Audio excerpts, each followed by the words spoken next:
Olá! Hoje nós vamos conversar um pouquinho sobre um assunto super importante, que são os nossos relacionamentos familiares. E quando a gente pensa em relacionamentos familiares, eu acredito que todos nós aqui queremos conviver bem em família. Queremos ser felizes na nossa família. E muitas vezes quando a gente pensa em felicidade, em convivência, de ter uma boa convivência com a nossa família, muitas vezes pode vir à nossa mente comercial de margarina. Vocês já pararam para pensar como é que é? 7 horas da manhã, toda a família em volta da mesa, todo mundo arrumadinho, cortês uns com os outros, de bom humor, com um sorriso nos lábios. E aí, o que acontece, gente? A gente acaba criando um ideal do que seria uma família feliz. E quando eu pego e paro para pensar na minha família, eu levo um choque. Porque eu paro para pensar mas gente, a minha família não tem nada a ver com isso. Porque a minha família há conflitos, porque na minha família há diferenças, há disparidades. E a gente começa muitas vezes a se questionar dizendo assim, gente, nasci na família errada. Essa família não tem nada a ver comigo. Quantos de nós já não passou isso na nossa cabeça? Mas, gente, o que a gente tem que ter em mente é que nada é por acaso. Eu não tô lá caminhando no passeio, tropeço no meio-fio e puf, vou parar naquela família. É tudo muito bem pensado, tudo muito bem elaborado pela espiritualidade. Então, quando a gente nasce numa família, foi tudo bem elaborado.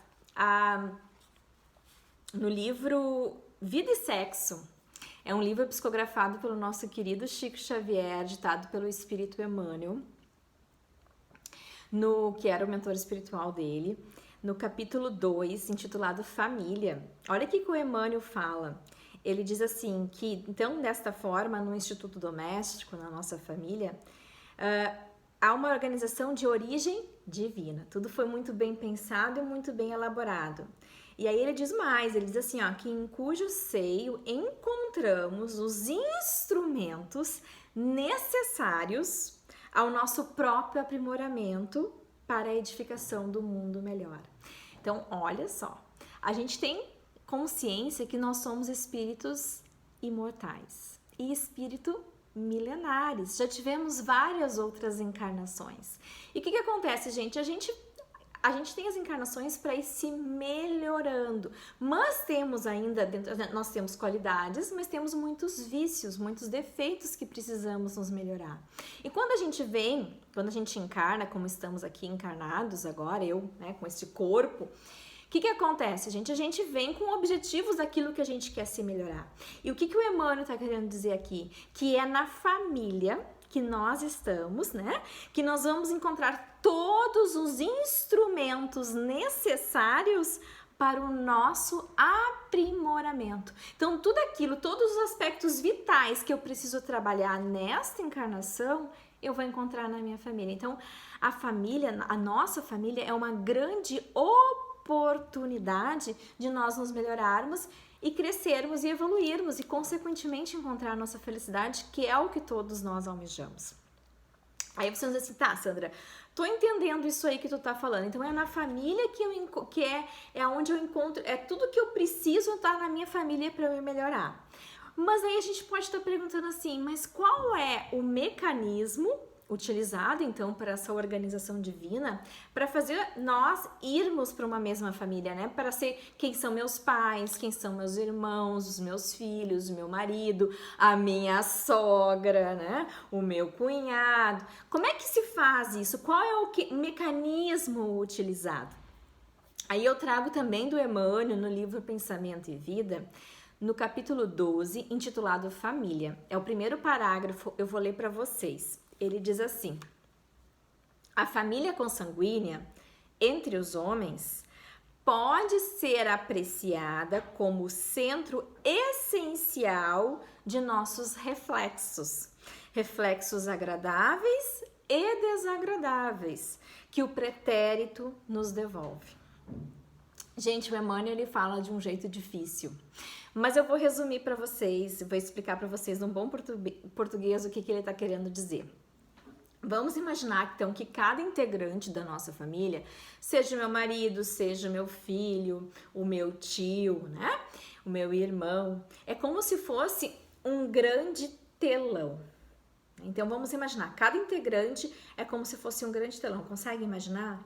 E quando eu olho para este telão, esse telão, ele reflete um pouquinho de quem eu sou. Peraí, Sandra, tu tá querendo me dizer que aquela pessoa que eu achava que não tinha nada a ver comigo, tu tá querendo me falar que ela é um pouquinho do que eu sou também? É isso aí mesmo, gente, mas não sou eu que tô dizendo. É o Emmanuel, qualquer coisa com ele que vocês têm que conversar.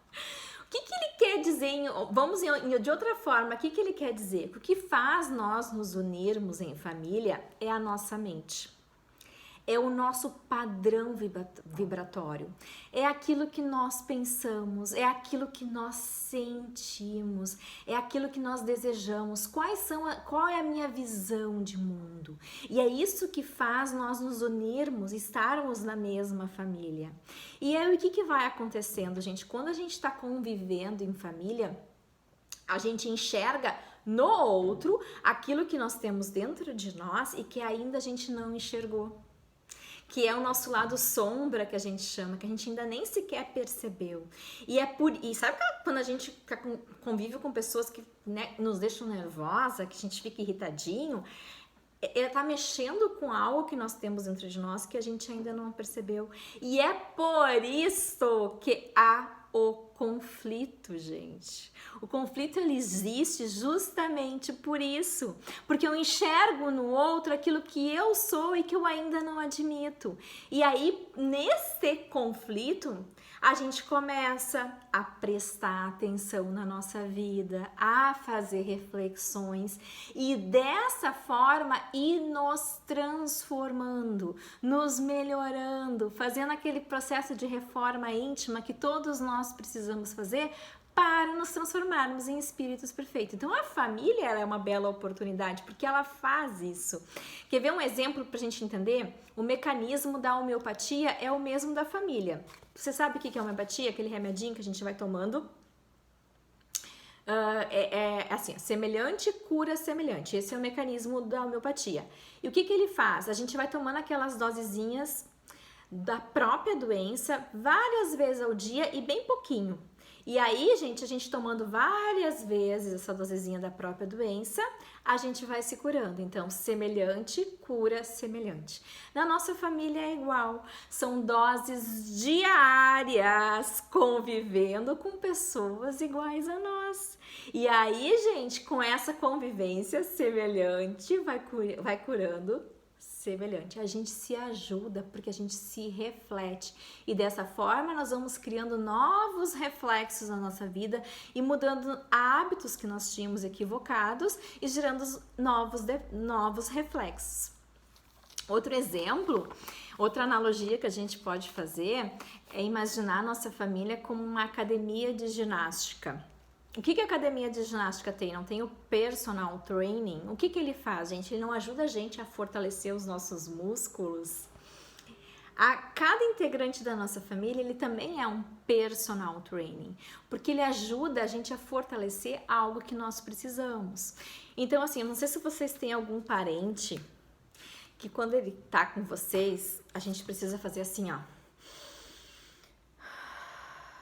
Respirar fundo. Vocês têm parente assim? Eu tenho.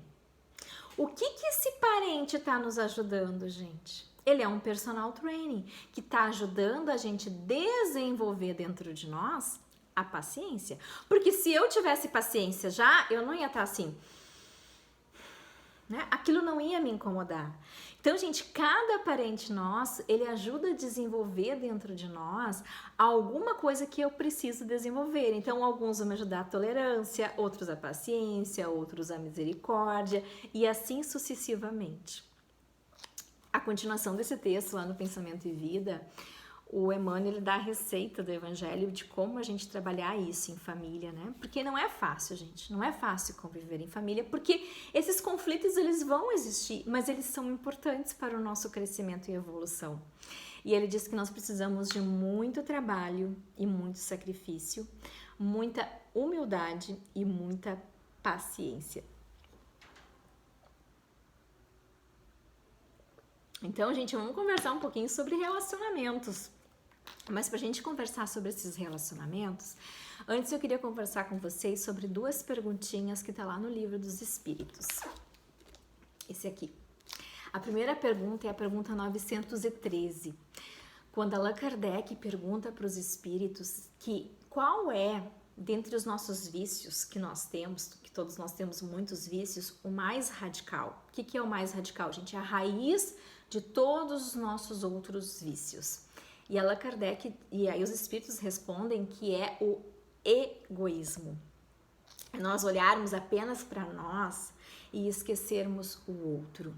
Então essa é a raiz de todos os nossos outros vícios.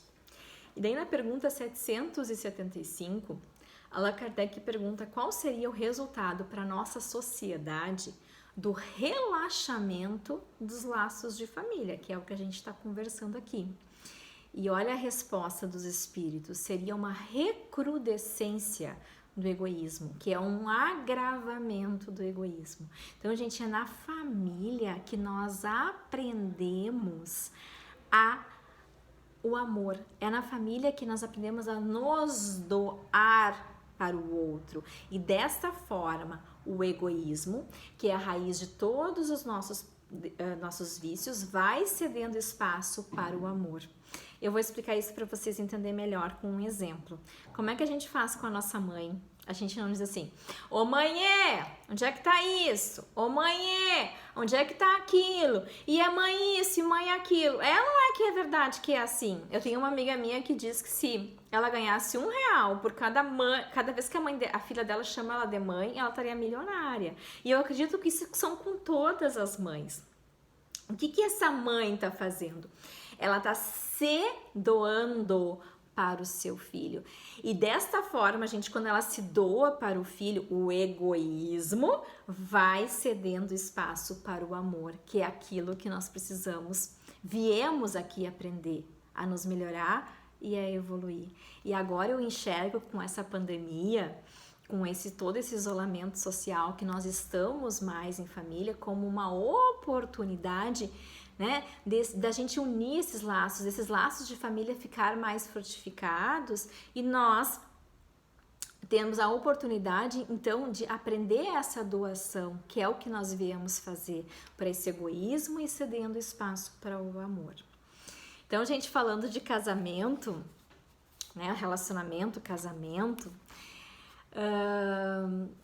a gente tem que pensar, quando a gente pensa em casamento, antes de mais nada, a gente tem que pensar como é que se constitui essa família, esse casamento. E antes disso, antes do casamento, quando 2 pessoas se conhecem e resolvem namorar, elas se conhecem e têm afinidades uma com a outra, e por isso que elas decidem ficar juntas.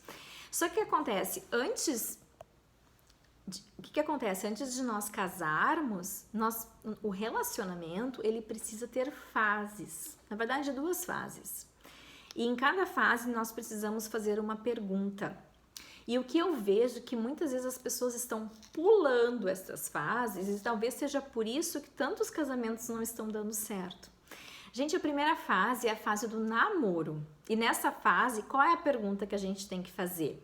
A pergunta é: eu amo essa pessoa? Se eu amo essa pessoa, a gente continua namorando com ela. Aí vai chegar a segunda fase, que é a fase do noivado.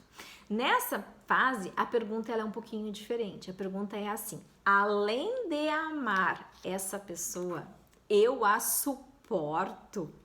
Aí você diz assim, como assim, Sandra, suportar? Sim, gente, suportar no sentido de compreender, no sentido de tolerar essa pessoa. Por quê, gente? Como eu estava falando para vocês, nós somos espíritos milenares que estamos em evolução, ainda temos dentro de nós muitos defeitos. Assim como eu tenho defeitos, o meu parceiro também tem. E quando eu caso com o meu parceiro, eu estou casando com a integralidade dele, não apenas com as suas qualidades, mas também com os seus vícios. E eu preciso saber compreender e tolerar eles. E muitas vezes a gente escuta assim as pessoas dizendo assim: "Ah, quando casar muda". Muda, gente. Muitas vezes o que eu escuto que até piora. Então, gente, o casamento, ele é feito de fases, né? E é óbvio que vai haver o conflito. Eu não acabei de dizer para vocês que a gente enxerga no outro aquilo que tem dentro de nós, então o conflito ele faz parte de um casamento, porque é justamente através desse conflito que nós vamos evoluir. E esse isolamento social, por nós estarmos convivendo mais uns com os outros, por isso que tá havendo mais conflitos, porque antes o que acontecia, gente? Muitas vezes a gente não quer enxergar nossos defeitos, os nossos vícios. Aí quando começava a ter aquela disparidade, nós saíamos de casa, né? Os homens iam jogar futebol, as mulheres iam tomar chimarrão com as amigas, a gente saía de casa. E agora a gente não tem como fazer isso, a gente tá ali, ó, convivendo, vendo no telão ali, ó, tudo que nós somos. E é por isso que essas disparidades, esses conflitos estão maiores. Mas eles são oportunidades na nossa vida de crescimento e de evolução. Eu não sei o que já aconteceu com vocês, se vocês já sentiram isso ou já ouviram isso de alguém. Eu já ouvi muitas vezes as pessoas dizendo assim: eu não reconheço a pessoa com a qual eu me casei. E a gente não pode esquecer muitas vezes, gente, que o nosso parceiro está pensando a mesma coisa. E por que será que a gente não reconhece a pessoa que nós nos casamos? Porque aquilo que eu estava comentando com vocês, o casamento, a família, ela é doação. E muitas vezes as pessoas, elas casam e acham que o casamento é o fim de algo, né? Antes do casamento a gente trata bem a pessoa e tudo mais, aí casa e cada um vai para um lado e começa a olhar só para si, é muito individual, e aí o que acontece? As pessoas começam a se afastar, e é por isso que a gente acaba não reconhecendo o outro mais. E casamento, relacionamento é doação, é a gente aprender a doar, e o egoísmo e cedendo espaço para o amor. Então, gente, casamento é feito no dia a dia.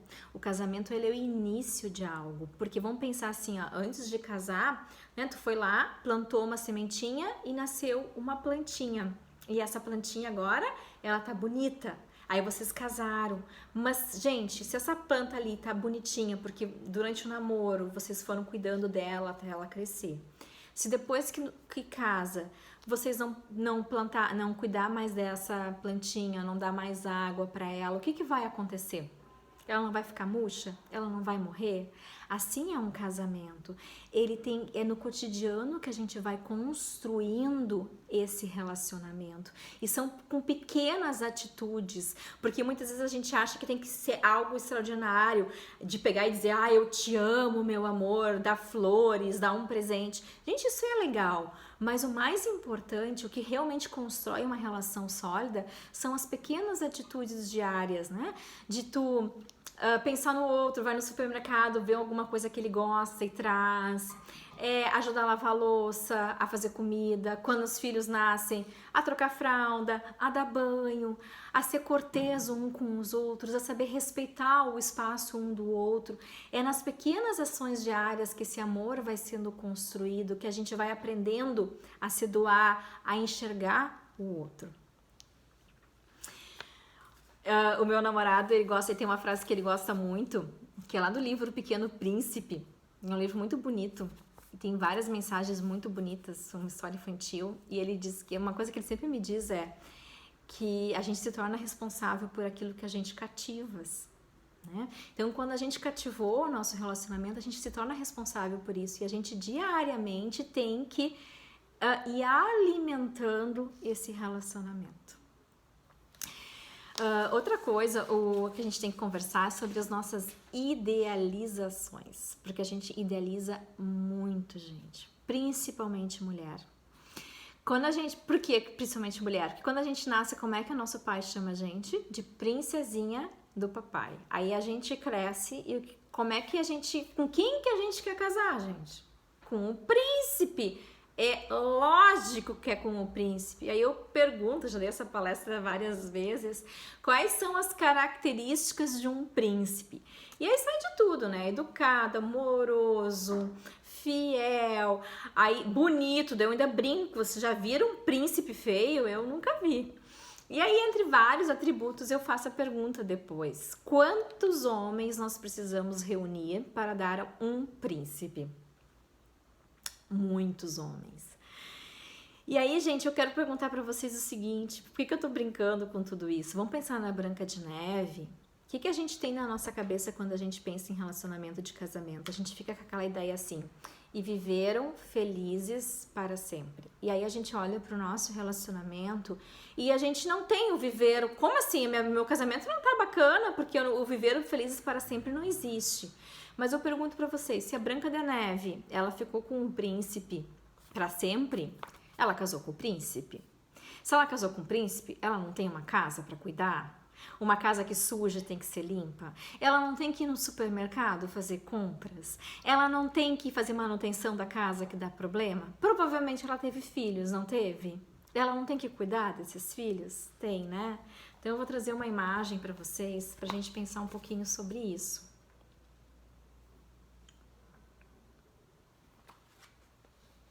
Olha ali, ó. O que vocês acham? E aí, gente? Nossas idealizações.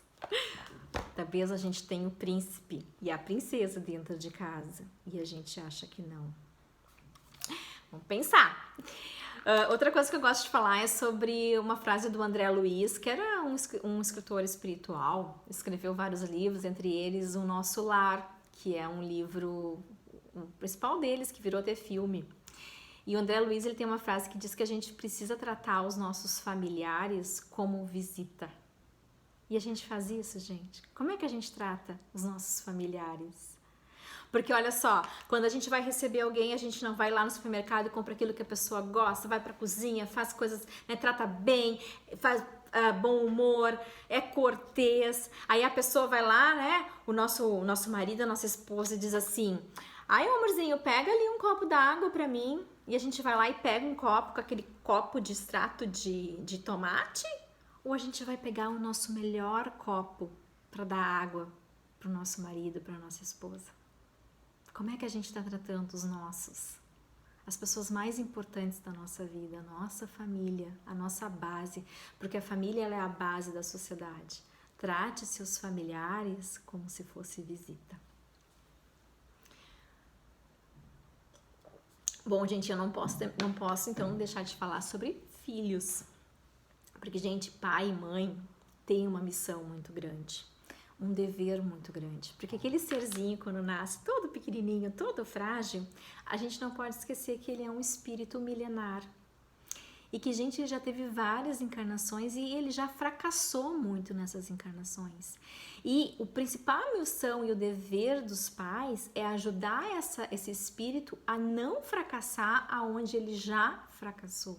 Então a gente desde cedo tem que fazer esse bebezinho se aproximar de Deus. Desde cedo a gente tem que começar a enxergar as más tendências dessa criança e começar a ajudar ela a se melhorar. Então a gente tem que começar a perceber, puxa vida, meu filho, será que ele é agressivo? A gente percebe, ele é agressivo, ele é mentiroso, ele é orgulhoso, e dessa forma ir ajudando ele.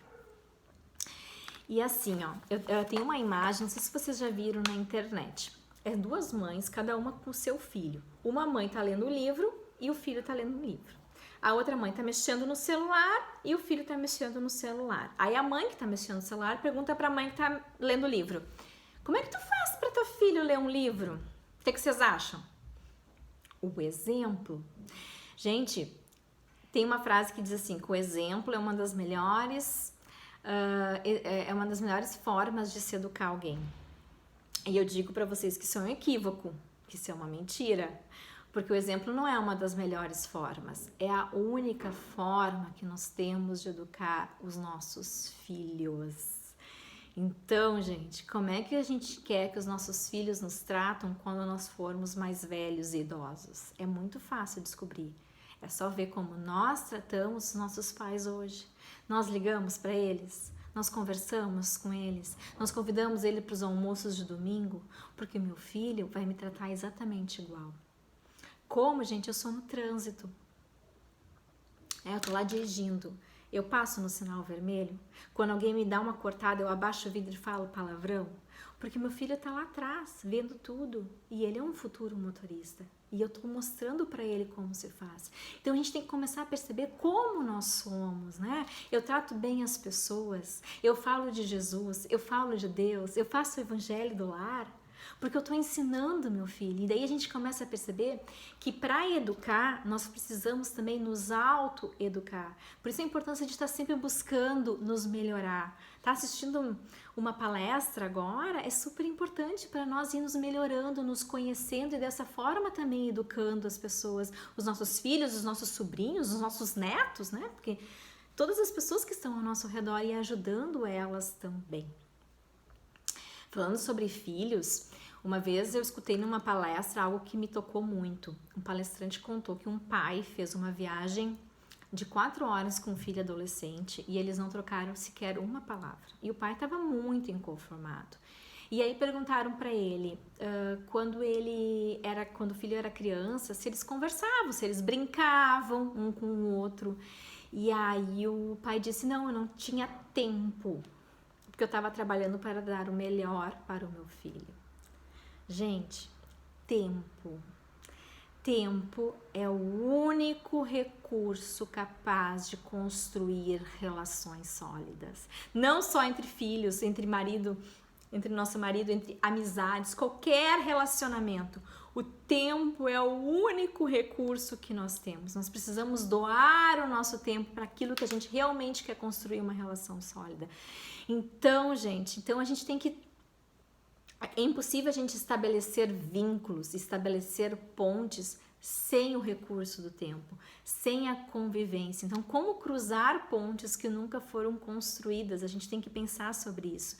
E dentro disso, eu quero contar algo que eu vi, sem julgamento, não estou julgando, mas eu quero só contar porque eu acho bem importante.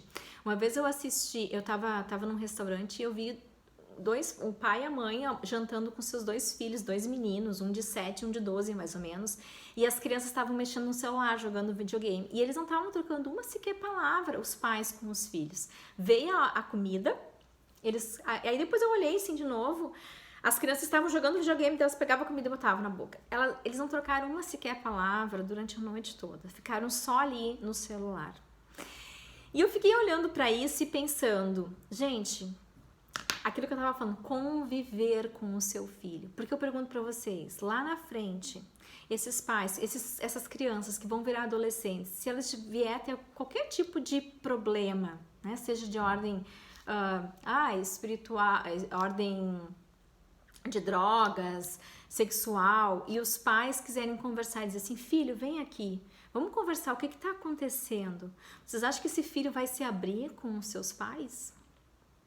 Como cruzar pontes que nunca foram construídas?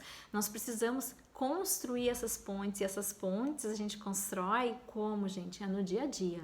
Quem eu estava falando antes, são nas pequenas ações diárias do nosso dia a dia que a gente vai construindo. E falando sobre videogame, eu acho bem importante comentar.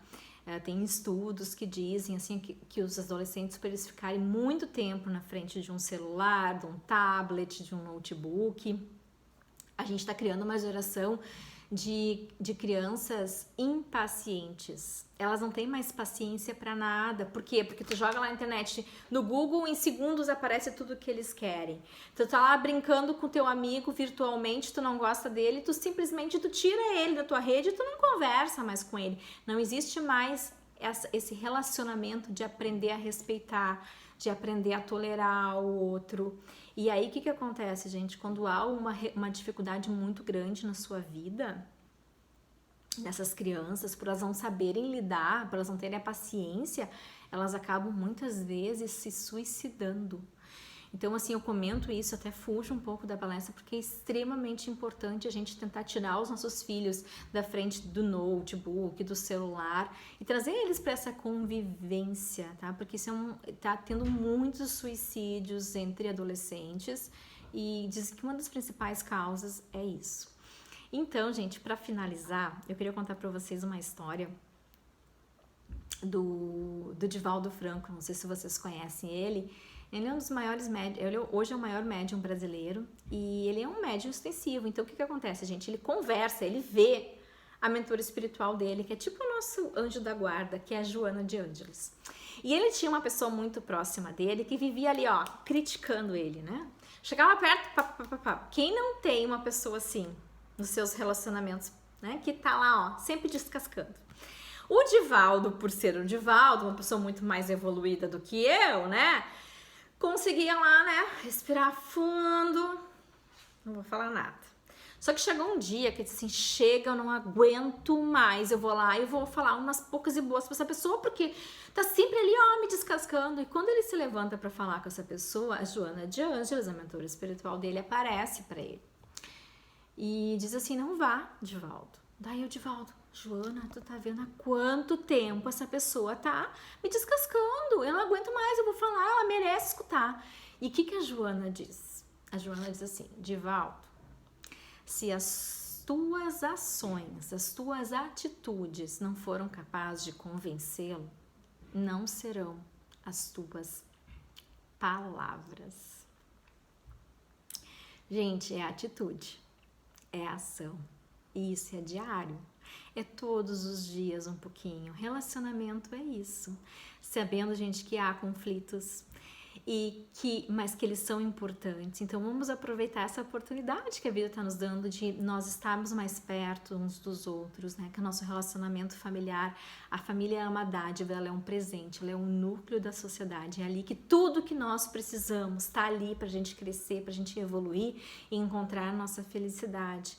E é no dia a dia, então, como o Emmanuel fala, com muito trabalho, muito sacrifício, muita humildade, muita paciência. Então, era essa a mensagem da noite de hoje. Muito obrigada e muita paz nos nossos corações.